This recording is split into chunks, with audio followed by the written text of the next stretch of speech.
morning, everyone. You're probably listening to that bio and thinking, why the hell is she here? This isn't a health conference. This is not where I'm normally at. This is not my normal crowd, and I'm super excited about it. I really enjoyed getting to meet some people yesterday and spending time in relationship and laughter and love and just the gratitude of what it means for all of us to come together as Indigenous peoples to support, to breathe in the good air of the ancestors that were once here and still are on this land, of the tribe that has welcomed us here, of putting in my $100 in supporting the economic vitality of this community. I really enjoyed that yesterday. I also questioned when I got invited, actually last year, to participate in this conference. Why was I invited? So I'm Abigail Echo-Hawk, an enrolled citizen of the Pawnee Nation of Oklahoma on my father's side. I am the daughter of Howard Echo-Hawk of Pawnee, Oklahoma. My grandparents are Whitty and Christabel Echo-Hawk of Pawnee, Oklahoma. I was born and raised, however, in the heart of Alaska amongst the upper Athabascan people of Mentasta Lake, Alaska. My mother is one of the adopted children of Katie John, the matriarch of Mentasta Lake Village. I was blessed to be raised in the heart of Alaska in a very rural community where still to this day, more than 50% of the food comes from the land. It's 70 miles away from a grocery store, and it's 0 miles away from the land that knows what my name is. From my connection to the ancestors that walked that land not only 100 years ago, but that same land 1,000 years ago. It's the land, it's the water, it's the air, it's the creatures, it's the connection to my ancestors that I feel the moment I step off the plane in Alaska. As I begin to drive home, it's like that land pulls me to it. The wind pushes me from behind as I reach towards getting back to what brings me safety, what places me in the arms of those who love me. And again, that land that calls me, no matter how far away I am from it. So when I thought about why am I here, I think back to last year. Anybody come last year? Anybody here last year? See a few hands. You might have seen my name on the agenda. Portion. I was supposed to come and do the keynote yesterday. I had received an invitation. And I looked at the invite and thought, why am I here? And I actually talked to some of my relatives. One of my aunties happened to be in town, my auntie Deb Echo-Hawk. And I was chatting with her and she's like, Abigail, you have to go. You have to go to this conference. And I'm like, okay, that's really intense, sure. Whatever my aunties do is what I say. So I literally agreed last year to come here because my Aunt Deb told me to. And I hadn't even looked at what the conference was about. I knew it had repatriation.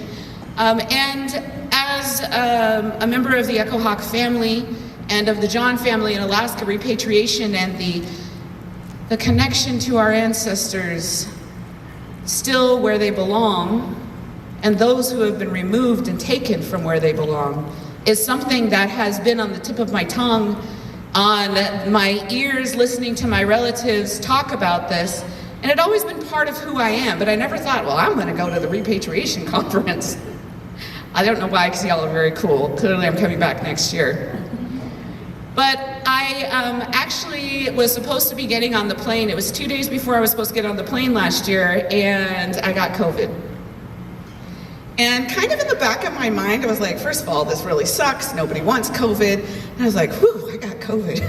I didn't know what I was gonna say at that conference yet anyways. And I felt really bad. I felt really bad because I had no symptoms, but I was like, I can't go and spread COVID to all y'all. And so I had to cancel last minute, and I felt terrible. And I did not expect to get another invitation to come back this year. And so I was very surprised when my team notified me and said, okay, you have an invite again to go to this conference. And I was like, well, I felt so bad.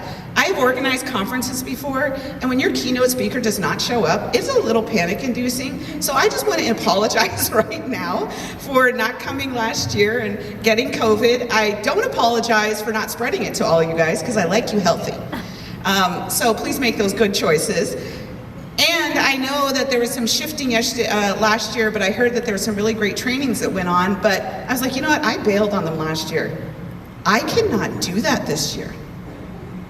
And I still questioned, why am I going to be there? What the hell would I have to say? I'm a storyteller of health. I spend time in our communities. I oversee the operations of a urban Indian health program in Seattle, where I get to serve 7,000 American Indians and Alaska Natives living off reservation. I get to provide their health care and well-being. I oversee our elders program. They're 500 feet from me. They yell at me, they hug me, they cry with me, they smile with me. I get to do these amazing things. But what does that have to do with repatriation? Why would I have any responsibility to talk to all of you who I look at with complete awe? You hold such a sacred task, a task that is so integral to the health of our communities. And finally, in my head, it clicked. Of course, the repatriation and the love of our ancestors, the love of the land, the love of our culture and community. How could that not be connected to our health and well-being? So when I was trying to figure out what to say, I did what my parents taught me, because even when I had that click in my brain, I was like, but what are you gonna say? You're not gonna get there and present health data, right? That's not what this group needs. And I didn't know, and I still have no idea if I'm going to be bringing you anything that you need. So when I thought about what I was going to say, I did what my parents taught me, and I prayed. I asked my ancestors, I asked the Creator to guide me.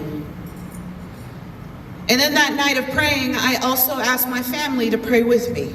And my family, I come from, we call ourselves the Alaska branch of the Echohawk family.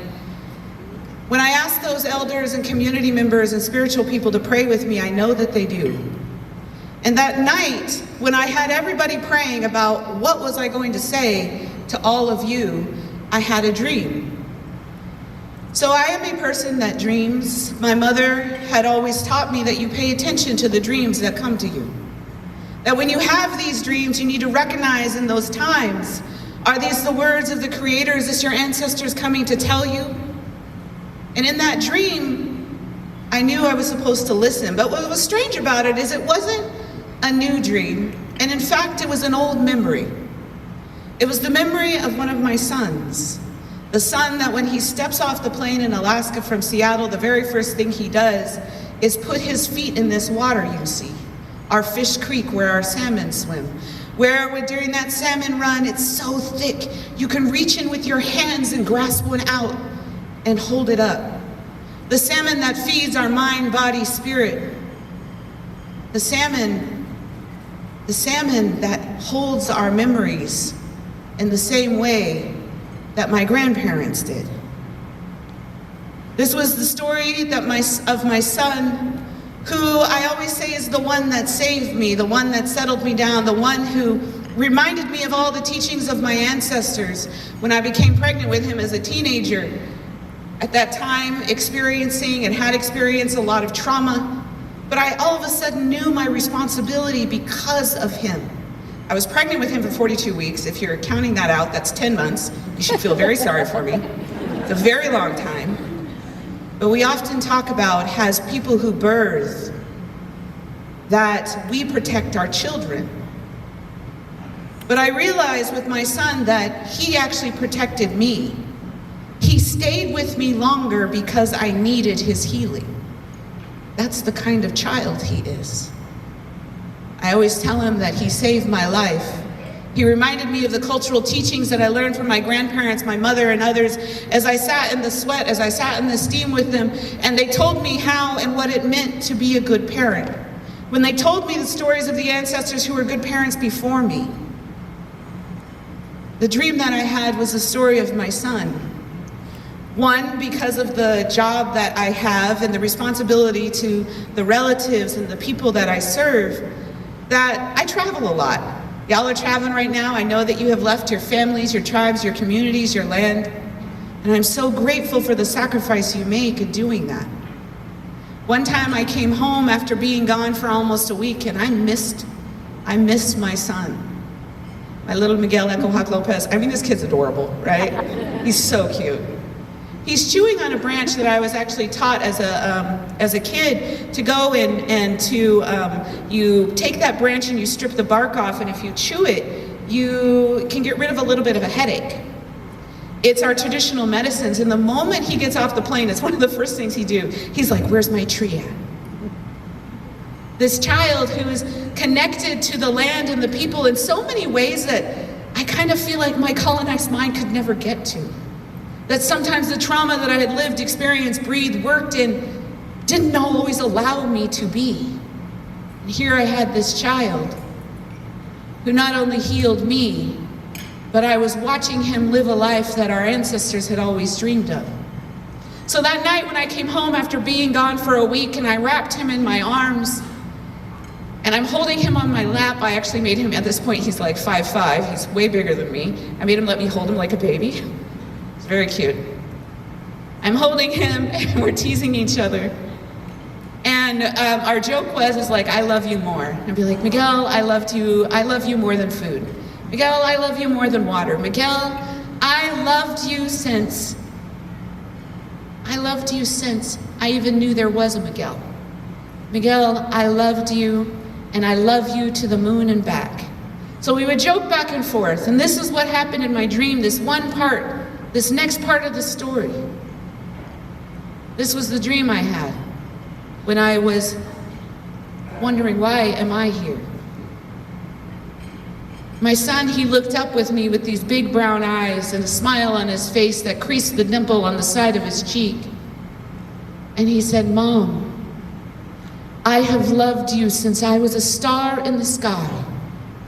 And when the Creator asked, who wants to be Mama Echo-Hawk's son? All of the other stars answered, but I yelled louder, me, I want to be her son. He said, Mom, I have loved you since I was a star in the sky, and I chose you. I couldn't stop the tears that flowed down my face, because what he was telling me was the ancestral story of who we as Pawnee believe we came from, that we came from the stars. Here, this child who chose me, who saved me, who reminded me of my responsibility to family, community, to tribe, to land, and to this baby. He reminded me then, and he reminded me in that dream, that our ancestors speak to us in so many ways, through the voices of the children, through the dreams, and through the reminders of who we are and where we came from. I realized that I was coming here to tell you the story of my son, the one who called me from the stars, the one who taught me, who consistently reminds me that I come from people who dream. I come from land that calls my name. I come from water, my first water held within my mother's womb. I come from connection to family, community, land, tribe, that sometimes screams so loud that it's all that I can hear. I hear them, those voices from the past, those voices from the future. And sometimes I kind of wish I didn't hear them so loudly. And sometimes I don't know what I'm hearing. Sometimes I wish I don't feel so much. And sometimes I wish I knew what and who was calling me. Sometimes some of you probably feel like that as you do this work, as you spend time with these ancestors, with these relatives, with these cultural objects, with the land, with each other. And you may not know what is that feeling you're holding. What is that dream that you're hearing? What does it mean to be part of the decolonization, the pushing away of the Western ideas of what repatriation means? What does it mean to know that when you place your hand on whatever it is that you're working with, what is it that you're feeling? And how is that different from the really great policy words written in NAGPRA? I've read it. One of my uncles helped write it. But what is the difference when you come to it with the cultural heart, like this young person, who knows that he came from the stars, who knows that he chose me, and who knows that he chose all of you, all of us, to do this healing work. Because of the job that I do, I often get invited, and I have spent a lot of time working at university systems. I'm very lucky now to be in a Native organization. I feel like it's the greatest gift I've ever been given. But I often get invited to big universities to give talks. I lecture a lot. I used to teach at universities. And I would often get invited to Harvard University. I don't know if there's any graduates of Harvard here. Some really great Natives people there. Love it. Y'all have done some incredible things. My very first time that I was in Harvard was back in 2013. And I remember being at Harvard, and they put you up in this hotel that is right on Harvard University, and I couldn't sleep. I felt off. I called my uncle. I have an uncle in Alaska, my Uncle Will Mayo. I called him, I was like, Uncle, I am not feeling right. I don't know what's going on. He prayed with me. I stepped into the classroom. I got to meet incredible Native students. I spent time with them, and then I could not get myself out of Harvard and Boston fast enough. And I didn't know why. I got invited back again the next year. I said no. I got invited back the next year. It was by Native students, and if they asked me to come, I will come anywhere a Native student asked me to go, and I went back. And same hotel, same feeling, called an Auntie this time. Again, they pray with me. I barely sleep, and I cannot get out of Boston fast enough. And I just could not understand, why am I having such a hard time going to Harvard University? What is it about when I get close to it that I just felt this overwhelming grief? It was like in my dreams. In my dream on that one night, I could hear crying and I didn't know why. It's like, what is going on here? My uncle told me, he said, when the right time comes, you'll know why. It was some years later when I got a call from a friend of mine, the chairwoman of Aquinta, and she's like, hey, have you seen this thing? She sent me an article. It was something that she had been working on, and in this article I read about Native kids, my relatives, your relatives, who had been incarcerated, trafficked, harmed, killed in the US boarding school system. What I read in this article was of an anthropologist who had traveled in the 1920s and 30s across different boarding schools, and what he had done is, as they cut our baby's hair, he took it, he cataloged it, he used it for different anthropological things, and then he donated it in what they call a collection to the Peabody Museum at Harvard.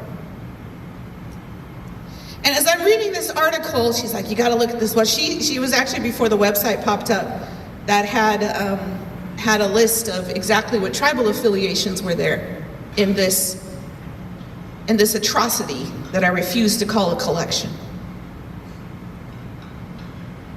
See, because I was raised by people who were in the boarding school systems. I was raised around relatives, and my grandma Katie from Mentasta Lake, who lost 9 of her children for no other reason than they simply did not want the Indian in them anymore. I I heard her stories and those of my relatives from when they came home that they couldn't even speak to their mother anymore because her first language was Athabascan and they only spoke English when they came home.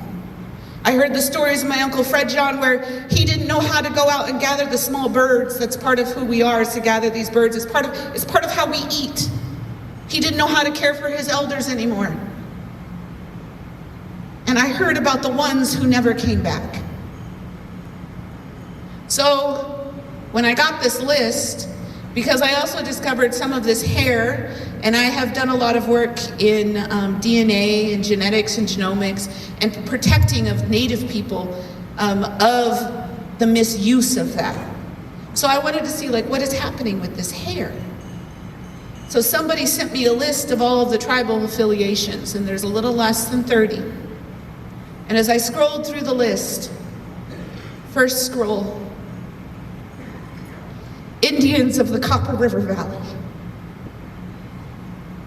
I'm from the headwater people of the Copper River. I kept scrolling further down the list. Pawnee Indians from the Pawnee boarding school. I realized in that moment that the reason I had struggled with being at Harvard is because I could hear, I could feel the ancestors, my relatives, your relatives, their spirits, their hair, their memories, imprisoned at a university that still will only let me visit if I get the permission from our NAGPRA coordinator. I actually tried recently. Couldn't get a hold of our coordinator. Instead, I went outside the Peabody and I placed my hand on it and I prayed and I sang a song. Because sometimes if I sat only in that feeling of grief, it would only be in that darkness. And if we only sat in the trauma of our relatives who were taken from us in this way, then we would only perpetuate the harm that was caused to us by systems that worked to eliminate us. But then I remembered I come from the people that dream. I come from the people that heal. I come from the child that chose me. And I realized that those ancestors had been calling to me and I could feel them. And there's nothing wrong with feeling them. The Western world would say, oh, Abigail, first of all, you're hearing voices. You might want to see a doctor about that. I was like, yes, I will. An Indian doctor. One who will help me learn how to hear in a good way, what to know and how to interpret. As you think about the work that you do, who are the elders, who are the Indian doctors that you work with for yourself? When you may feel those times of immense grief, when the collection, as they call it, is refusing to let go of the one that you love. Who are the doctors that you call to heal the wounds on your heart, to breathe you in ceremony, to bathe your face in water, to place your hand in the soft hands of your elders so their healing and their love can flow through you? Who are the ones that you reach to? As I was standing outside of Harvard University with my hand out, and I remembered a story. I had been invited to the Shakopee Nation. I had gotten off a stage like this. I talked about health stuff, which I'm not doing here. I was just walking off a staircase like this, and I see, and I have somewhere to go. I'm supposed to be at another thing. My team is with me. They're trying to rush me off to get me to the next thing because I'm running late. I'm always running late. I apologize. I'm running late. And I see an elder walking towards me, and her daughter, I can tell it's her daughter, has her by the arm, and they're walking towards me. And the elder, she says, Abigail, do you have a minute? I'm from Alaska too. As my new friend Gail will tell you, there's something about that connection to each other. I told my team, whatever's happening, I need to spend time. So we stood right next to a stage in a giant room just like this, next to flags just like that. And she tells me this story. She said, you talked about the boarding schools, and I want to tell you a story. She said, I was taken to a boarding school when I was very young, along with 3 others. And when I was taken to that school, they separated us by age, and I couldn't even talk to my siblings. We would try to talk to each other in the lunchroom. She's like, but I never really saw them. She's like, all of a sudden, one day, my youngest brother, he didn't come into the lunchroom.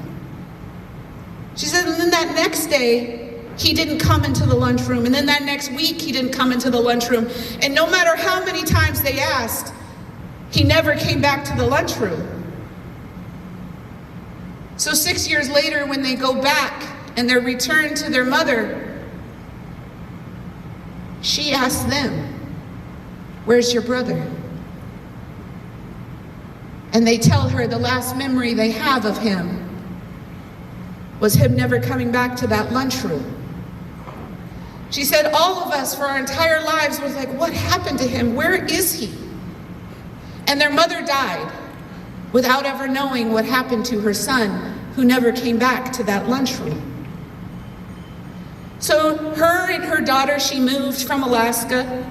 She moved from Alaska. She was from an Athabascan community like me. She moved to from Alaska. She was living in Maine. She had come to this conference just with her daughter. She's like, I'm so glad I met you. She's like, I gotta tell you what happened though. She's like, my children know this story. And they said, Grandma, we can set up this thing called a Google alert. And if his name ever pops up in anything, it'll let us know. So all of a sudden one day, her daughter comes running out and says, Mom, his name just popped up. His name just came up. They run over to the computer, they take a look, and they found that he was buried in a place in Alaska outside of a hospital. And they had just digitized the cemetery. And immediately, 2 days later, they were on a plane back to Alaska. And they drove to Haines, Alaska, where he was buried. She said that night when they arrived, she didn't want to go at night. She wanted to go in the daytime. She was an elder, and her daughter was telling me, she's like, I was so worried about her. You know, this is a hard thing to walk through. So she told her, she said, they stay the night, they get up in the morning. She said, it was a beautiful day. There's nothing like a sunny day in Alaska. The way the air sounds or doesn't sound, the way the birds move, the way that the wind blows. And she said they began to, they drive up to the cemetery and they get out of the car. She said, there's not even a cloud in the sky. And as they began to walk to where they had a map of the cemetery to where her brother was laying, where he was waiting for her, she said all of a sudden it began to rain and there were no clouds. And she said she began to cry. And she knew the Creator was crying with her.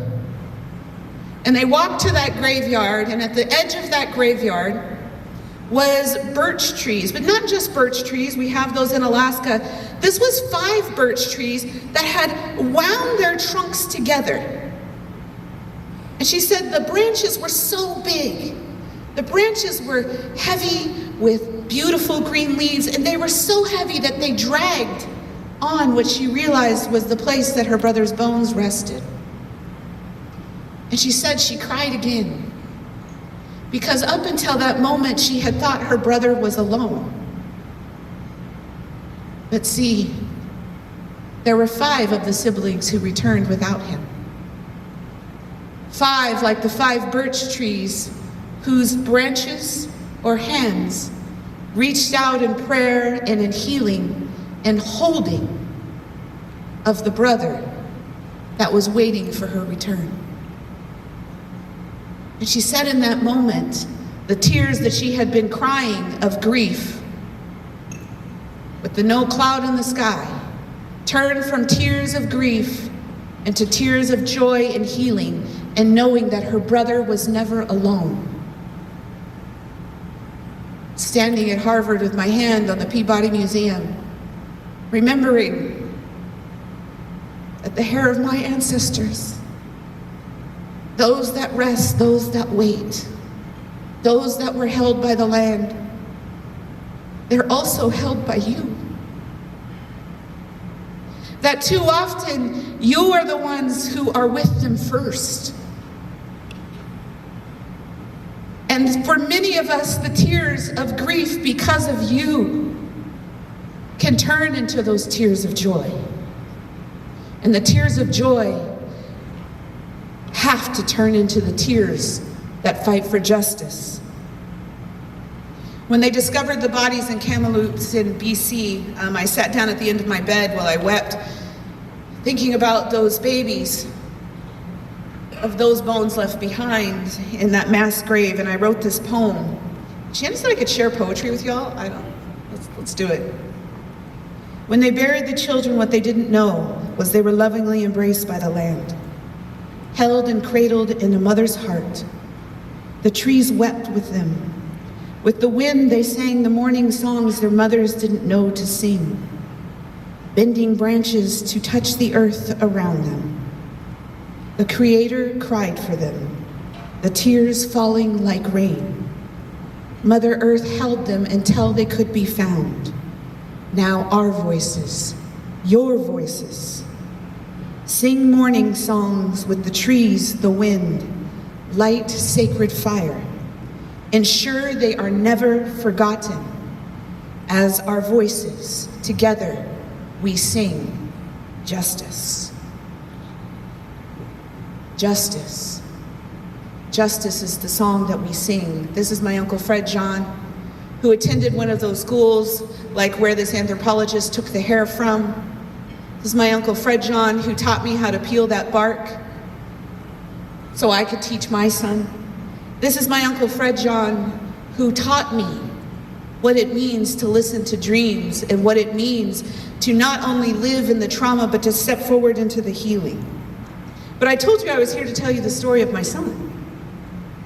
So I was thinking of my son because when he was 13, he was in a really terrible accident, and he ended up in a wheelchair for a significant amount of time.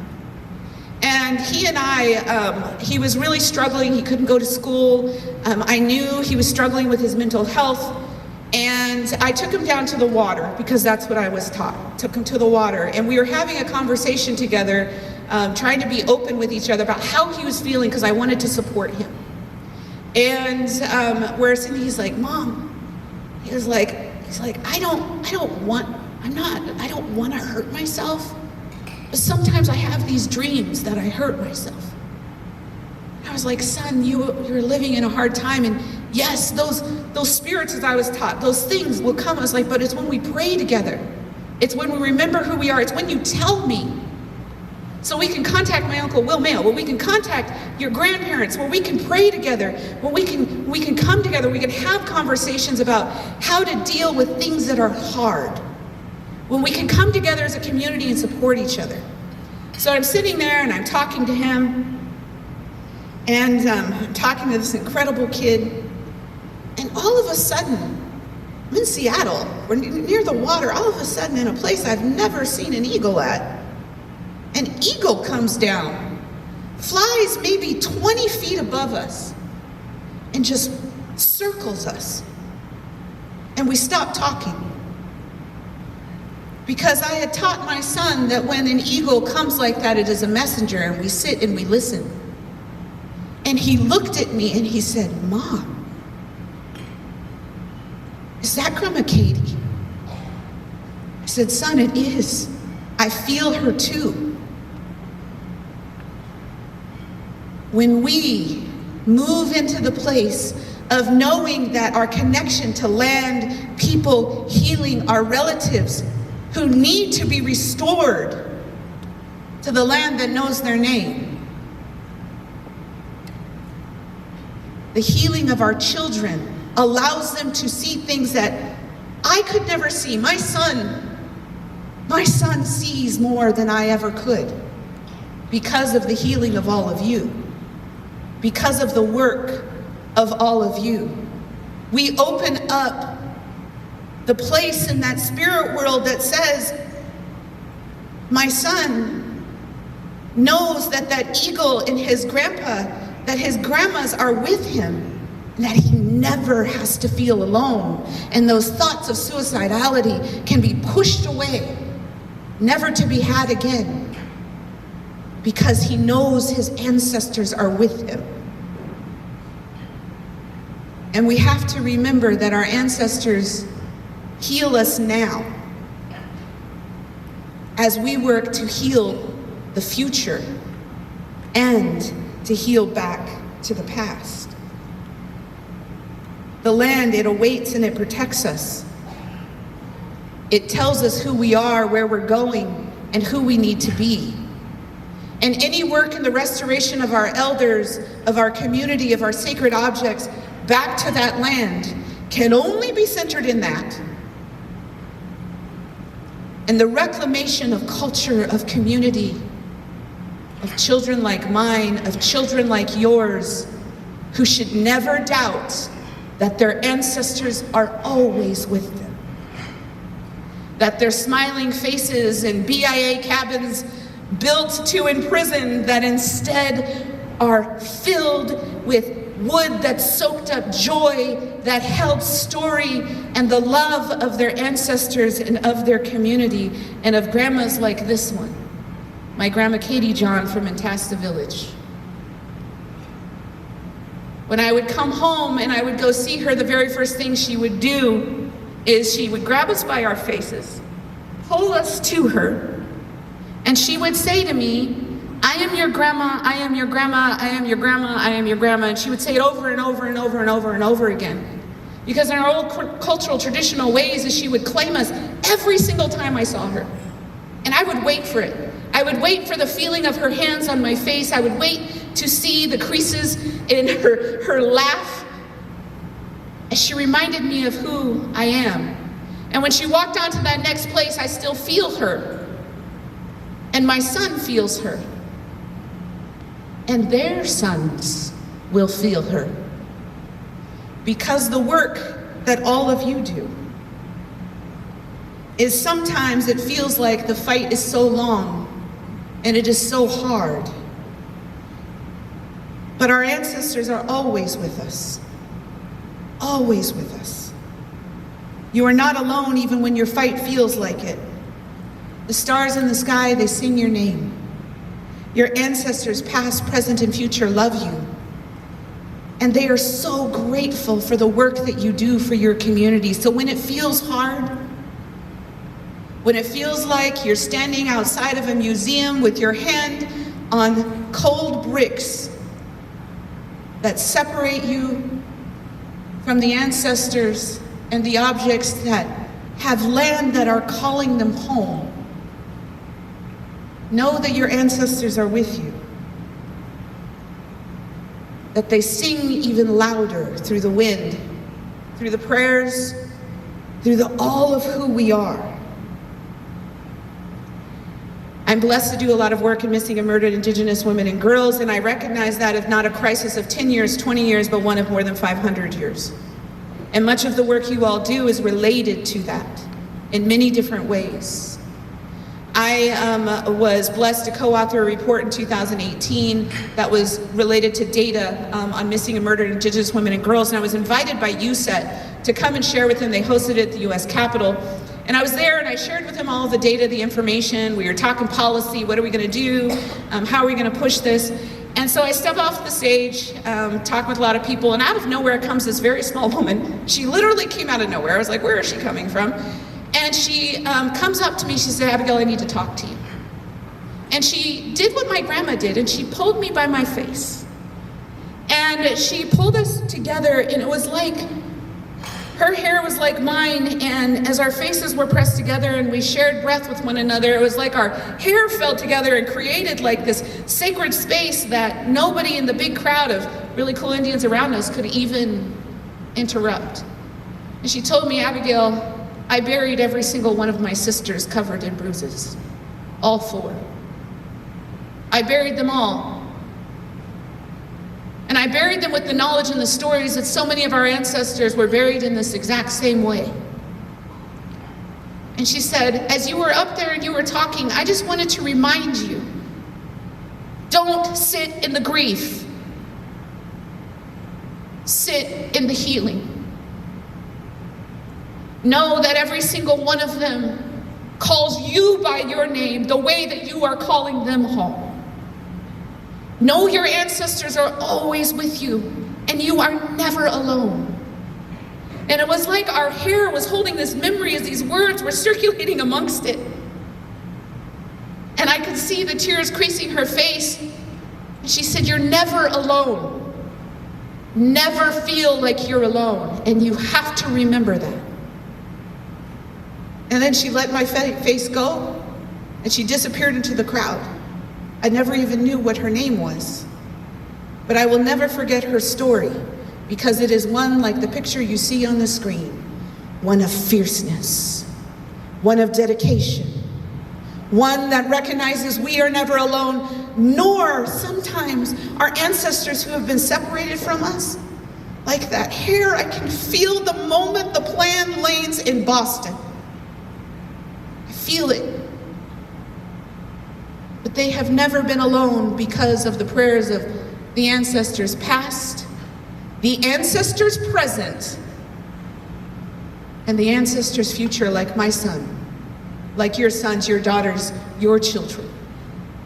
For them we fight, for them we heal, for them we raise a fist, a paddle, an eagle feather.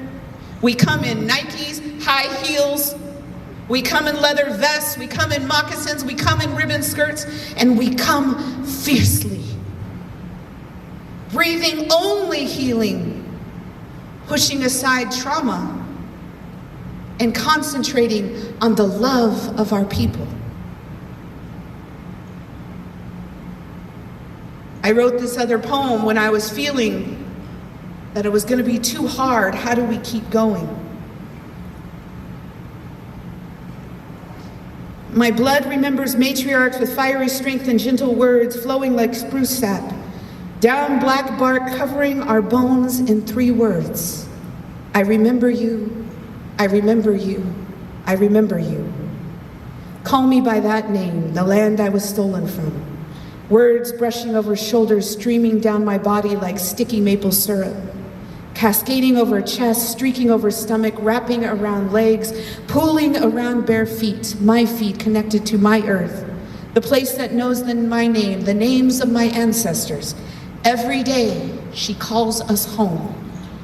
I'm just remembering how to answer. I apologize to the roots, the ones I tripped over trying to find my way, uncovering in darkness from colonizers who just won't leave, restricting my mind from cultural thought. I think they're gagging my tongue from my ancestors' language, tying my hands away from earth that loves me. So I run, trying to find footsteps left for me, tripping over roots held in soft moss that soaks away colonial cuts. Precious rain that wipes my tears. I'm running and I apologize for my mistakes, ancestors. My missteps, I'm trying to talk to the roots. In their whispers I hear, my girl, don't you know how deep your roots go? They're about to find out that hard way, that you were never ripped from this earth. Rise with the strength of deep entwining roots. Fight knowing you are the tangible manifestation of the people they could never kill. In every word, fight. And so in every breath, we, together, we sing. Call me by the name of the land I was stolen from. My genealogy is connected to that land. The land of my ancestors, she cries for our return. They say the land was stolen from us, but we were also stolen from her. I cry with her for my return, and when I die, return me back to her. Trees wrapping around bones that belong. Take me back to where I belong. Ancestors, you all, take us back. These are the words, these are the actions of every single one of you that protects our children, that protects the sons like my Abigail Echo-Hawk Lopez, that protects the daughters like my nieces, De Wakiha, Namaka Aloha, who protects those next generations, not just 2 generations from now, but 100 generations from now. So our ancestors, our remains, so all of who we are is back to the land that knows their name. And when we can't get it in the right way as fast as we want, sometimes it reverberates through the prayers on the hands laid on brick that are holding it prisoner. Call on your ancestors. Call on the ones that you pray to. Call on the Creator to protect your heart, because we need you. Selfishly, my son needs you. Your sons, your daughters, your children, and the children who never were able to get home, whose hair is in museums, whose bones lay under glass, whose ancestral seeds have not touched the earth in which they belong to. Your prayers are the ones that protect them. We have to think outside the system that the Western ideas of what repatriation has defined for us. We need to hold them to every single one of the laws that was written. We need to fight for ensuring that they're even stronger. But what we must ground ourselves in is the knowledge of the ones who come after us, the children. And we also have to know that the work that you all do is healing the past, so we can heal to the future. All of these things, we feel them. So this is my son, who I've been talking about, Miguel. And I'll finish with his story. We went back to Alaska recently. We currently live in Seattle. We went back to Alaska, and one of my aunties, she gifted me a really incredible bone bead necklace, chief's necklace, as we call it. And we were looking at it, and we're looking really, like it's beautiful. It's probably close to 200 years old, and when you touch it, you can feel it. And I remember my dad teaching me that. Like, be okay with what you feel. Be okay with the fact when you fly into Boston, you can barely breathe there. That's okay. It's how do you walk through that to ensure that you are healing and bringing healing to our communities. So my son and I, along with my other child, we're sitting there and we're talking, and it's like super exciting. I was like, wow, this is amazing. I can't believe I was gifted this. And I placed it around his neck, and he's touching it, and he's like, Mom, I can feel it. Because my son is one of the ones who feels. My son is one of the ones who sees. My son is one of the ones who hears. My son is one of the ones that none of the things that I am saying to you are ever thought about as a mental illness. My son is one of the ones who has dealt with elders, with traditional healers, with people like you all, to share knowledge that a 15-year-old, yes, does have. Because when I think of myself and some of the trauma and things that I've endured, I don't feel the same way that he does. He has gifts that I don't, and his community has cultivated those. I had been invited to spend time on the Flathead Reservation. I spent some time there, and then they have a buffalo reserve there, and I'm Pawnee, and so buffalo is our first father, and I know I have a responsibility to visit the buffalo when I have there. So we drive through, and we get out. There's one place you can get out, and I was like, okay, we're gonna get out, we're gonna do a prayer, and we're gonna offer, Lisa tobacco, we're gonna, do what we're supposed to do. It's always like the big joke, be the good Indian, do what you're supposed to do. And so we get out of the car, and it's like this really high place that they have there, This was the first and the last time I ever went there. Invite me back. It's a joke. We're standing up there, and all of a sudden my son says to me, he said, "Mom, do you see those women over there?" And I look over and I see no one. I was like, "No, son, I don't see anybody." So what do they look like? He said, "Mom, they're over there." He's like, "They're wearing those dresses, those big ones you guys wear." He's like, "They got those belts on." He's like, "But they have something around their belts. I don't know what it is." He's like, "Well, tell me what it looks like." He said, "Mom, they're wearing these belts that looks like a basket." He said, "They're walking over here." I said, "Son, do they want you to do something?" He said, "Yeah." One of them said, "Come here." So I follow my son who sees. And he takes us over, he said, "They were bending down here," and he's like, "But they're gone now." And I looked down at the ground. And he had said that they were crouched down in the ground with these baskets. And I looked down at the ground, and the people I had just been with had told me, they had told me the story of the bitter root. The story of a woman who sacrificed herself for the community. The story of healing that comes from the bitter root. But see, my son was bringing me to the plant that sometimes the trauma I have endured in my life, I haven't been able to see. But because of the healing that we all have collectively done, the healing that you are all doing in this same way for your communities, is allowing our children to see again. And to see in the ways of their culture and of their community, because my son, a Pawnee Athabascan boy, is going to see different than the Lakota, is going to see different than a Menominee, and is going to heal different. But collectively together, the power of our children who can begin to see in the old ways, because of the healing every single one of you are doing as you bring back our ancestors to the land that calls their names. When your prayers clothe them in museums that won't let them go. When your hand writes paperwork, filling out forms.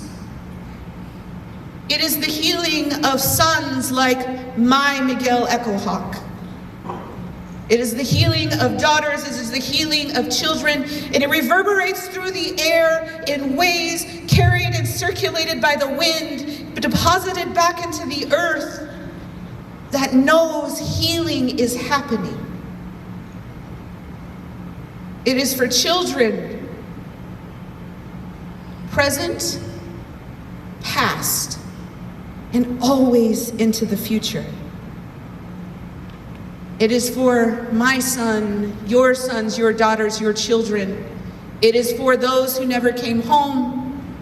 It is for those who are held.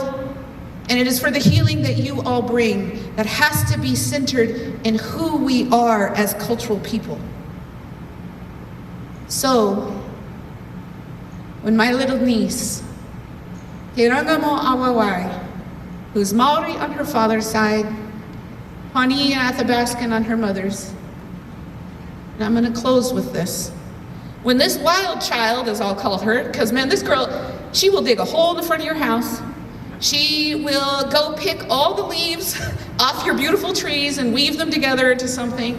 She will transfer a big pile of dirt into a place you didn't know she could get a big pile of dirt at 7 years old to another place on your sidewalk in front of your car. You know, she is in a tree. She is, she's also going to serve you food when you step into her house. She's going to offer the prayer at dinner. And she is joy, just exudes joy. And her name is Te Rangamo Awawai. Her father named her grandfather named her, she's Maori. And her name means rivers of living peace. And my sister said to me, she's like, before Te Rangamo, Awawai, I thought peace meant still water. This girl is a wild tsunami. And then my sister told me, she said, but shouldn't all of our children be a wild tsunami? Shouldn't all of our children feel connected to the land, to the water, to the animals, to the creatures, to the land? Shouldn't all of our children feel the freedom and not experience the trauma?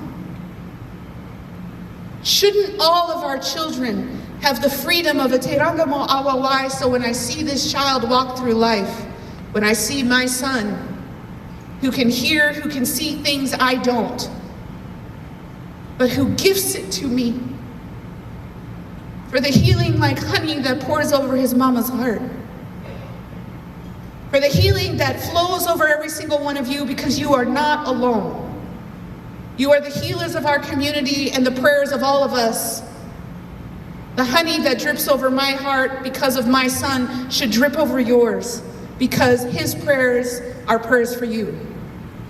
The sacred job that you hold in reconnection and bringing back ancestors' ways of knowledge, knowing, and being can't be grounded in just the legislation, which is important, and we need to keep moving it, but must be grounded in who we are as Native people and who of the language of a Te Ranga mo Awawai who sings this song. This is a Maori song, and I'm going to sing it in English because my Maori is terrible. This is a Maori song that my niece sings, and I'll see her skipping through life, digging holes, throwing dirt. Came out one time and she had woven a skirt out of like little tree. I don't even know where this is coming from. But her rivers of living peace are crashing tsunamis of culture, community, and connection as a Pawnee, Athabascan Maori girl. And as she'll run through the house, she'll be singing this song, and it is one that I remember when things get hard because it is the one our children's will continue to sing, not only this generation, but in the generations in the future because of the work that you all do, because of the healing in which you bring. Te Ranga mo Awawai. She and your children and your children's children will be able to sing this song. I can never be lost. I am a seed born of greatness, descended from a line of chiefs. That's who I am. May you be the rivers of living peace to your community. May the prayers of your ancestors, past, present, and future, brush over your bones, holding you as you do this sacred work. And remember the words of a Te Ranga mo Awawai as she reminds us, I, you, we can never be lost. Thank you.